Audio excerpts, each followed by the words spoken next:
ছোট্ট দুইজন সাহাবীর দেখেন কত বড় ঈমান, ঈমানের কত পাওয়ার। প্রতিদিন মসজিদ থেকে আজান হয়, হাইয়া আলাস সালাহ হাইয়া আলাল ফালাহ, আসো কল্যাণের দিকে আসো। কিন্তু হঠাৎ করে ওই ছোট্ট দুইটা বাচ্চা, ছোট্ট দুইটা শিশু, ওরা মাঠের মধ্যে খেলা করতেছিল, মাঠের মধ্যে খেলা করতেছিল, খেলায় মেতেছিল। হঠাৎ করে তাদের কানে আওয়াজ আসলো, হাইয়া আলাল জিহাদ, হাইয়া আলাল জিহাদ, জিহাদের ময়দানে কারা যাবে, আসো জিহাদে যাইতে হবে, রে বদরের যুদ্ধে যাইতে হবে। এবার যখন মসজিদে নববীর থেকে এই আওয়াজ যখন আসলো, ওই দুইটা ছোট্ট দুইটা বাচ্চা খেলাটাকে বন্ধ করে দিল। আল্লাহু আকবার। খেলাটাকে বন্ধ করে দিয়া এবার দৌড়াইয়া মায়ের কাছে যায়। মায়ের কাছে আসার পর দেখে মায়ে কান্না করতেছে। এসে বলতেছে, কি ব্যাপার মা, তুমি কেন কান্না করো? মাই বলে, এরা সন্তান, আমি এই জন্যই কান্না করি, আমার স্বামীটাকেও আমি যুদ্ধের ময়দানে পাঠিয়ে দিয়েছিলাম।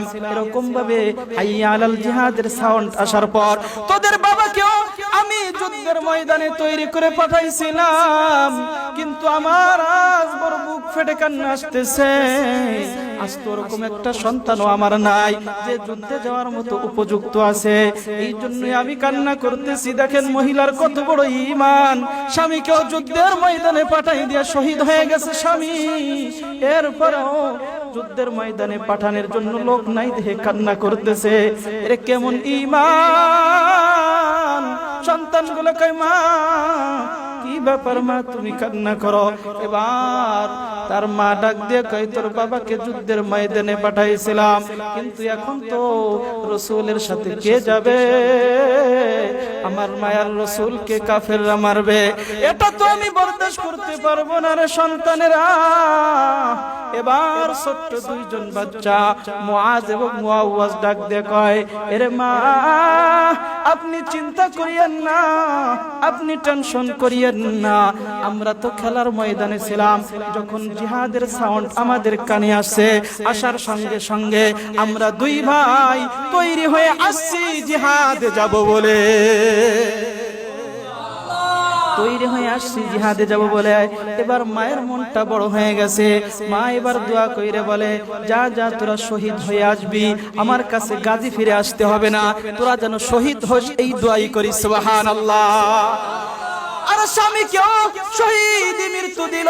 এবার সন্তানগুলোই তার সম্বল। দেখেন নবীর প্রতি কত মায়া, ইসলামের প্রতি কত মায়া। ছোট্ট ছোট্ট নাবালক দুইটা বাচ্চাকেও জিহাদের ময়দানে পাঠায় দেয়। এবার ওই মুআজ এবং মুআওয়াজ যুদ্ধের জন্য যখন ওই যুদ্ধের কাতারে যখন দাঁড়াইছে, নবী বেছে বেছে লোক নিতেছে, ওই কাতারে ওরা দুই ভাই যায় দাঁড়ায় পড়ছে। দুই ভাই যখন ওই কাতারে দাঁড়ায় পড়ছে, এক এক করে করে যখন ওই দুই ভাইয়ের পালা আইছে, এবার রাসূল সাল্লাল্লাহু আলাইহি ওয়াসাল্লাম মুস্কি হাসি দিয়া কয়, এরে ছোট্ট দুইজন বালক, তোমরা কেন আসছো? তোমরা মনে হয় ভুলে এই কাতারের মধ্যে ঢুকে পড়েছো, এটা যে জিহাদের কাতার তোমরা মনে হয় জানো না। বলে যে এবার দেখেন দুইটা বাচ্চার কি ইমানের শক্তি। বলে যে আমরা জেনে বুঝে এরপরেই লাইনে দাঁড়াইছি। আল্লাহু আকবার। জেনে বুঝে আমরা লাইনে দাঁড়াইছি, আমরাও জিহাদের ময়দানে যেতে চাই। এবার মুআজ এবং মুআওয়াজ ডাক দিয়ে কয়, রাসূল গো, আপনি আমাদেরকে জিহাদের ময়দানে নিয়ে যান। এবার দেখেন রাসূল মায়ার নবী কি বলে, হে ছোট্ট দুইজন বালকের মুআওয়াজ, মুআওয়াজ এর মুআজ এবং মুআওয়াজ, তোমাদের তো জিহাদের ময়দানে যাওয়ার মতো বয়স এখন হয় নাই, তোমরা এখনো তোমাদের জিহাদে যাওয়ার মতো বয়স হয় নাই। তোমাদের যখন বয়স হবে আমি তোমাদেরকে ডেকে জিহাদে নিয়ে যাব। কিন্তু মুআওয়াজ বলে, ইয়া রাসূলুল্লাহ, আমরা জানি আমাদের জিহাদের যাওয়ার বয়স হয় নাই, কিন্তু মনে বড় তামান্না। আর বলতেছে রাসূল, এর ফাঁকে আরেকটা কথাও বলেছে, বলছে তোমরা যে লাইনে আসছো তোমার মা বুঝি জানে না, তোমার মায়ের কাছে যাও, তোমার মা কষ্ট পাবে, যাও যাও তোমার মায়ের কাছে চলে যাও। এবার মুআজ এবং মুআওয়াজ বলে, আরে আল্লাহর রাসূল, আমরা আমার মায়ের কাছ থেকে বিদায় নিয়ে এসেছি। আল্লাহু আকবার। আমরা যুদ্ধ যাব বলে আমার মাই আমাদেরকে পাঠিয়ে দিয়েছে, আমার মাই আমাদেরকে শহীদ হওয়ার জন্য দোয়া করে পাঠাইছে। রাসূল তারপরও দুইজনকে বুঝাইয়া লাইন থেকে বের করে দিলেন, এক এক করে করে যুদ্ধের ময়দানে অন্য লোকদেরকে নিলেন। কিন্তু দুই ভাই একজন আরেকজনের কানে কানে কয়, রে ভাই মায়ের কাছ থেকে বিদায় নিয়ে আসলাম যে আমরা শহীদ হব, কি করে মায়ের সামনে আমরা ফিরে যাব? মা শহীদ হওয়ার জন্য সন্তান নাই বলে কান্না করেছে। আমার মা তো ওই পদের মা না, আমরা বাড়ি গেলে মা খুশি হবে। আমরা যদি শহীদ হই তাহলে আমার মা বড় খুশি হবে। আমার মাকেও খুশি করতে চাই, আমার রাসূলকেও আমি খুশি করতে চাই, আমার আল্লাহকেও আমি খুশি করতে চাই। আল্লাহু আকবার। আমার আল্লাহকে আমি খুশি করতে চাই। আমরা শহীদ না হই আমরা বাড়ি ফিরে যাব না। একজন আরেকজনের কানে কয়। এবার দুইজনে বুদ্ধি পাতাইছে। এবার বলে বড় ভাইকে ছোট ভাই বুদ্ধি দেয়, আরে তুমি যে বলো যে আমি তো লম্বাই বড় আছি, আমি লম্বাই বড় আছি, আপনি মাপ দেন, তাদের সাথে আমি মিলে যাব। যদি আমি মাপ দিয়ে মিলে যাই তাহলে আমাকে আপনি যুদ্ধে নিবেন। এবার ওই বড় ভাই ছোট ভাইয়ের বুদ্ধি পরামর্শ অনুযায়ী এবার বড় ভাই দাঁড়িয়ে বললেন, ইয়া রাসূলুল্লাহ, আপনি যে আমাদেরকে ছোট বইলে তাড়াইয়া দিলেন, মাপ দেন, লম্বা এদের সমানই হব। সুবহানাল্লাহ। এবার রাসূল মাপ দিলেন। মাপ দেওয়ার পর এবার তো বড় ভাই মাপে সমান হইয়া এবার যুদ্ধের ময়দানে যাওয়ার জন্য বড় ভাই পাশ পেয়ে গেলেন, কিন্তু ছোট ভাই তো পায় না। ছোট ভাই এখন কি বলবে? এবার হঠাৎ করে ছোট ভাই বইলা উঠে, ইয়া রাসূলুল্লাহ, আপনি তো আমার ভাইকে লম্বাই বড় দেখে নিয়ে গেলেন, কিন্তু আমার বড় ভাইয়ের চেয়ে আমার শক্তি কিন্তু বেশি। আল্লাহু আকবার। আমার কিন্তু শক্তি ছোট ভাই হলে কি হবে, বড় ভাইয়ের চাইতে আমার শক্তি বেশি। কিন্তু আসলে বেশি ছিল না, কারণ তাদের জিহাদে যাবে এটাই তাদের কৌশল। আল্লাহু আকবার। কেমন ঈমান দেখেন, আমাদের ঈমান কি আর তাদের ঈমান কি ছিল। এর দুনিয়ার মুসলমান ঈমানদার আল্লাহর গোলাম। এবার ছোট ভাই যখন বইলে ফেলল আমার শক্তি আমার বড় ভাইয়ের চাইতে বেশি হবে, এবার রাসূল সাল্লাল্লাহু আলাইহি ওয়াসাল্লাম সাহাবীদেরকে ডাক দিয়ে বলে, ও সাহাবীরা, এই দুইবার জ্বালাই তো পাগল হয়ে গেলাম, কি করব পরামর্শ চাই। এবার সাহাবীরা পরামর্শ দেয়, ইয়া রাসূলুল্লাহ, একটা কাজ করতে পারেন, যেহেতু বলছে শক্তি বেশি, তাহলে দুই ভাইয়ের মধ্যে লড়াই লাগায় দেন, যে জিতবে তাকে জিহাদের ময়দানে নেওয়া হবে। সুবহানাল্লাহ। এবার যখন দুই ভাইয়ের মধ্যে লড়াই লাগাই দিলেন, যখন হাতে হাতে হাত ধরছে, এবার ছোট্ট ভাই চোখ চিবিয়ে বলে, এ ভাই, তুই তো লাইনে দাঁড়াইয়া তুই তো চান্স পেয়ে গেছিস, আমাকে একটু চান্স দে, তুই তো শক্তি আমার চাইতে বেশি, আমি এটা ভালো করেই জানি, কিন্তু আমার সাথে যখন তুমি লাগতে যাবে তাহলে খবরদার আমার সাথে তুমি শক্তি খাটাইও না, তুমি একটু নরম হও, যেন আমরা দুই ভাই যুদ্ধে যাইতে পারি। এবার দুই ভাইকে যখন লড়াই লাগাই দেওয়া হলো, এবার দুই ভাই লড়াই লাগার সময় এবার এরকম ভাবে তো তাদের সিদ্ধান্ত হয়ে গেছে, একবার লড়াই লাগাই দিছে।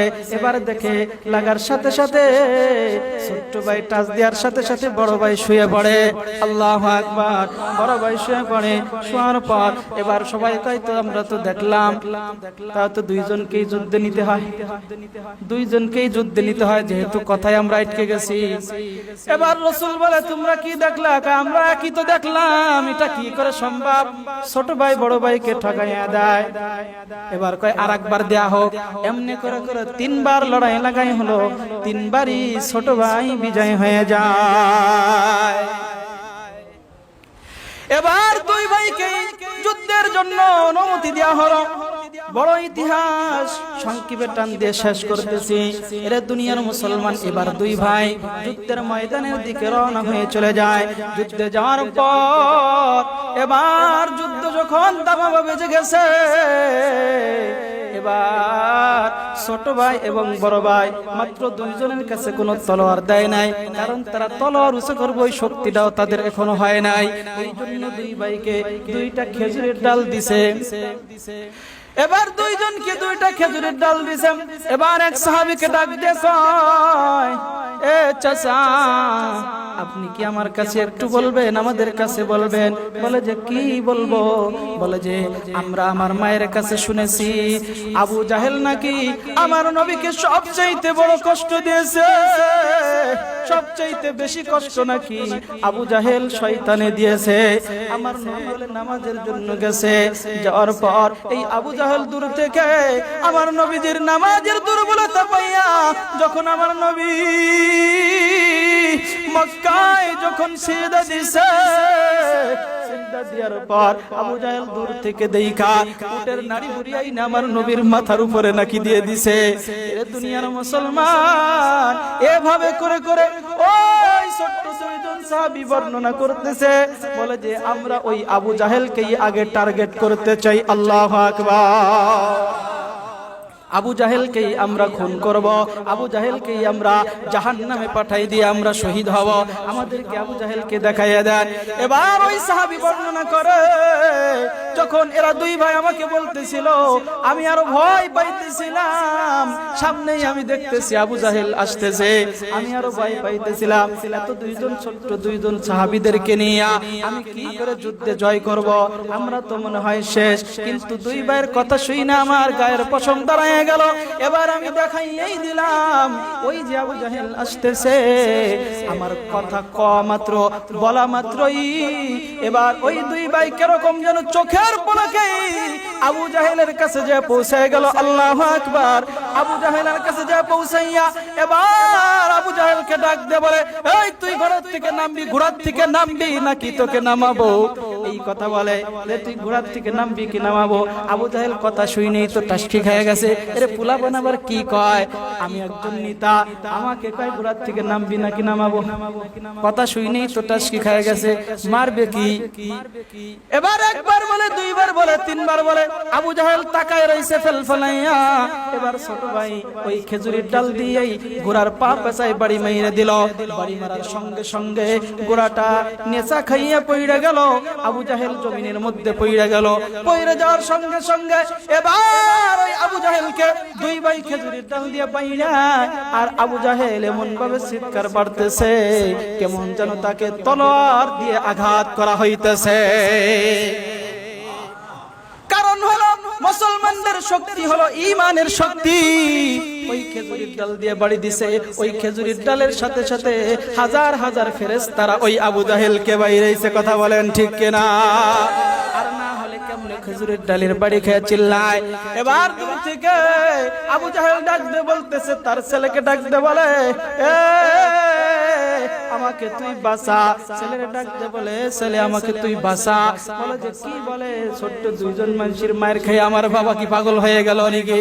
আমার বাঁচা। এবার তার ছেলে ডাক দিয়ে কয়, খেজুরের ডালের বাড়ি খাইয়ে তুমি চিল্লাও। এবার আবু জাহেল কয়, আরে তুই দুইটা খাইয়ে দেখ কেমন লাগে। এবার বাইরেইতে বাইরেইতে আদা মারা কইরে ফেলাইল। এটা দুনিয়ার মুসলমান। এরপরে অন্য এক সাহাবী এসে আবু জাহেলের গর্দান কাটবে। ওই সময় আবু জাহেল ডাক দিয়া কয়, এই আমার গর্দান তো কাটবি কাটবি, একটু বড় কইরে কাট, কারণ আমি ছিলাম লিডার। শয়তানের কথা শয়তানের মতো। এর দুনিয়ার মুসলমান, এই দুইটা ছোট্ট সাহাবীর ঈমান কত বড় ঈমান। এবার যখন ওই যে আবু জাহেলকে মারতেছিল, তার ছেলে দৌড়ে আইসা এবার বড় ভাইয়ের এক হাতের পর আঘাত করলেন। আঘাত করার সঙ্গে সঙ্গে এক হাত কেটে গেল, আর এক হাত দিয়ে বাইনায় ভাই আর এক হাতে আঘাত করলেন। আঘাত করার পর এবার ওই যে এক হাতে বাড়ি প্রথম কোপ দিছে, আঘাত করেছে সোরা দিয়া। যখন আঘাত করেছে তখন পুরো হাতটা নামে গেছিল না, হালকা বাইজে ছিল। এক হাত দিয়ে তার যদি ওই অস্ত্র চালাইতে যায়, তার খেজুরের ডাল দিয়ে বাইরেতে যায়,